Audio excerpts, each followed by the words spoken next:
So your games. Guns and football, yes? Mostly guns and football, yep. No gay stuff? No politics we're not gonna like? Haha, definitely not. Hey, could you give me 1 sec? I just need to shut down a studio real quick.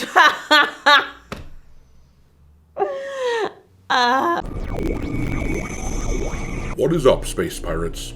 This is your Admiral, the Dread Pirate Dr. Disaster, and the whining and gnashing of teeth from people who want to push feminist and LGBT garbage into games and who are completely butthurt about EA recently announcing that they are being purchased by a Saudi Arabian firm and a firm run by the son-in-law of Donald Trump. Well, it has been glorious to behold. Personally, I have been drinking in their anguish. It is nourishing to my soul.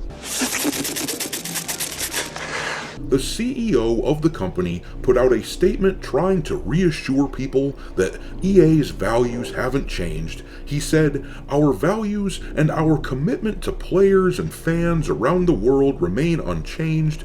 I am excited to continue as CEO, working alongside our leadership team to advance our strategy. United by our vision, we will deliver experiences that transcend platforms and empower players everywhere to create worlds, characters, and stories that are bold, interactive, and deeply connected." But of course, keep in mind that this is coming from the same jackass who thought that Dragon Age the Veilguard would have sold better if it was live service. The word of an old fool like you is worth less than nothing. So yeah, changes are coming to EA, and we all know it. For Pete's sake, keep in mind, and I don't hear very many people talking about this yet, but Saudi Arabia is one of the countries where Dragon Age the Veilguard was banned for being ridiculously LGBT oriented. But anyhow,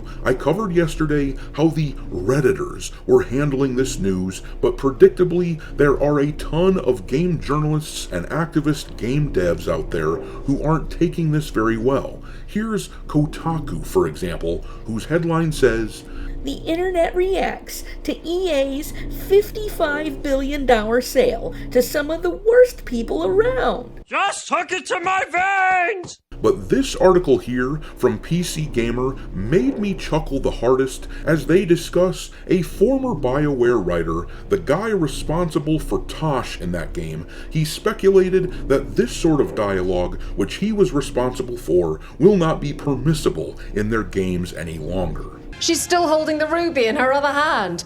Maker's panties, I was so proud. Ah, shit. They're still holding it. Sorry.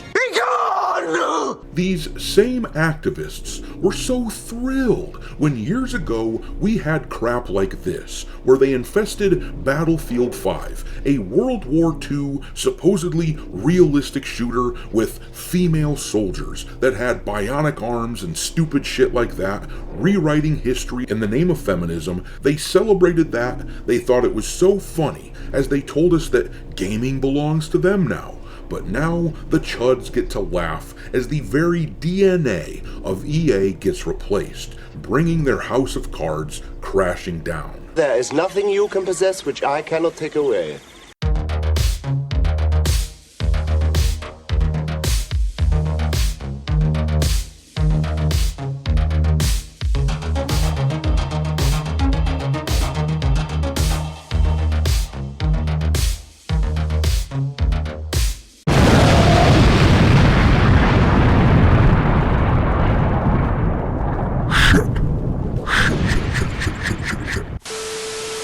Alright, me hearties, make sure that you hit the like button on this video, share it with your friends, and subscribe to the channel if you haven't already. I've had a lot of people tell me that they have been unwillingly unsubscribed to the channel, so make sure you check on that, and also, give me a follow over on X, where my handle is Dr. Disaster1. And if you feel like supporting the channel and helping keep the lights on, consider becoming a member for as little as $5 per month. But anyhow, let's take a look at what the journalists at PC Gamer had to say about the EA buyout.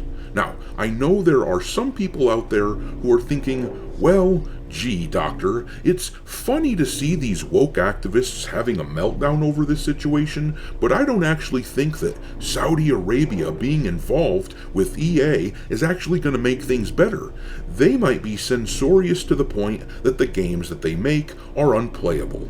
And of course, that is absolutely a possibility. I wouldn't be shocked at all if EA ended up no better than they are now, or even worse, becoming lousy with even more microtransactions and that sort of shit. But really, most of the garbage produced by EA these days is already dead to me. So as far as I'm concerned, it really can't get any worse. So what do I care? I simply get to enjoy the fact that people who forcibly inserted their political shit into games and then spent years parading this fact around like a trophy, now they get to experience the anxiety of knowing that what they loved might be transformed into something unrecognizable. The shoe is on the other foot right now, and I think it's hilarious. Now, before we read this article here from PC Gamer, keep in mind that this is the sort of crap that they were saying about Dragon Age the Veilguard a few months back. They really liked it, so that is who we are dealing with here. But anyhow, here is the PC Gamer article. It says, former Bioware lead writer reads the runes on EA Saudi deal and speculates that guns and football are in. Gay stuff is out, and the venerable RPG studio may be for the chop. And then in the byline there it says, who knows, maybe the Crown Prince is a big FemShep fan. And the Saudis won't be a big fan of that at all, will they? They aren't gonna buy into your weird, woke utopia at all, will they? You know, for years we talked about how weird it was that the woke shitlibs out there simultaneously propped up LGBT culture while propping up Middle Eastern culture, as if they were both cornerstones of their ideology, but it was all BS, wasn't it? We told them that there would be conflicts between these two groups, and now the chickens are coming home to roost as they endure the Saudis taking over their beloved spaces. But the article says, the rumors have been swirling for a while before today brought a major industry announcement. EA has struck a $55 billion deal to go private in a Saudi-backed buyout. It's the biggest leveraged buyout in history, meaning that the new EA is instantly saddled with $20 billion of debt and will face intense pressure to crank those profits. And it's also the latest step in the Saudi Arabian investment fund's mission to sports wash the brutal regime by using its influence and ubiquity across entertainment industries to distract from some of the world's most appalling human rights abuses. But I've said this before, and I will say it again, every time that we pointed out those abuses and said that what you guys believed, what you progressives believed, was not going to be compatible with Middle Eastern culture, these people, these progressives, ignored us and pretended that things were worse in the West so that they could score points against us.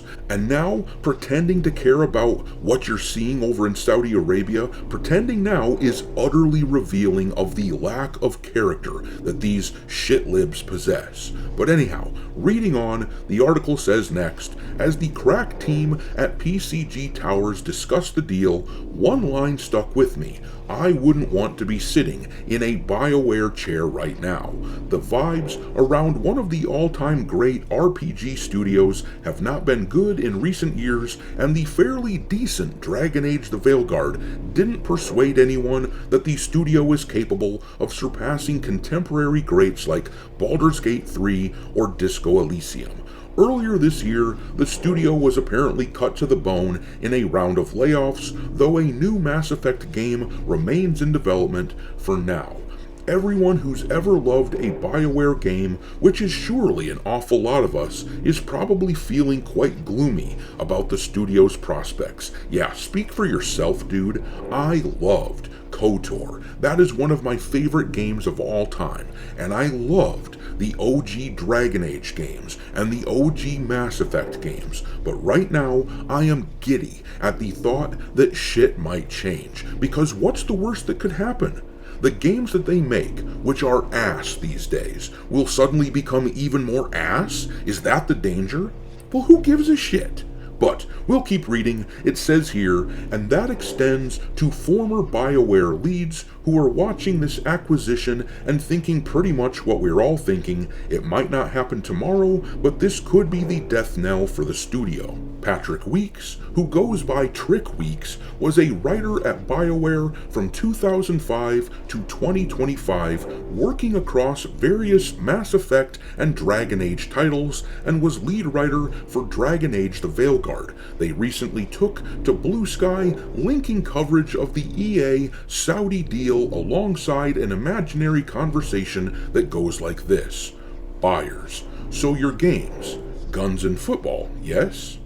EA, mostly guns and football, yep. Buyers, no gay stuff? No politics we're not going to like?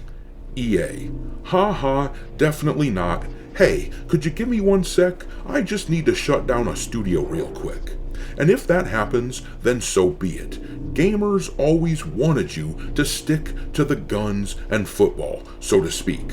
Or in the case of Dragon Age, we wanted you to stick to swords and dragons, but you refused to do it, you made it political, and when we said that it was, then you scoffed and mocked us and told us that we were bad people, and now that someone is buying EA, someone who is clearly going to be running it as a for-profit business, you are spooked because you know the truth.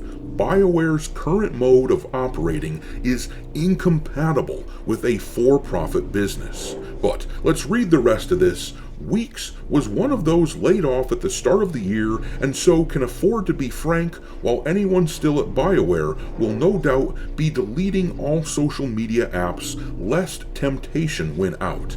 As for the fans, a quick look at the Mass Effect subreddit shows the top thread on the acquisition is called simply, "It's over, Commander," with seemingly every fan of the series bracing for bad news. The only slight notes of positivity are those who think EA might sell Bioware, but honestly, who's lining up to buy a AAA studio that hasn't had a major hit since arguably Mass Effect 3? The EA Saudi deal was only announced today, and we're going to be watching the fallout from this for years to come. It doesn't bode well for fans of any EA series really, but for Bioware especially, this could be existential. Well, they brought it onto themselves. Rather than give fans what they want, they hollowed out what we loved and turned it into an LGBT soapbox. After all, Dragon Age just won the Game of the Year award at the Gaming Awards show. That is who they were trying to appeal to. But the complete failure of Dragon Age the Veilguard paints a pretty clear picture. This is not popular with gamers, only with activist journalist types, and that is why they are so nervous. But I'm gonna leave it there. Drop your mockery of Bioware and Dragon Age the Veilguard and its fans into the comment section below, and we will talk there. Thanks for watching, me hearties. If you haven't already, your Admiral is inviting you to subscribe to the channel and become a part of the crew. Life as a space pirate may not be glamorous, but there's always plenty of booty.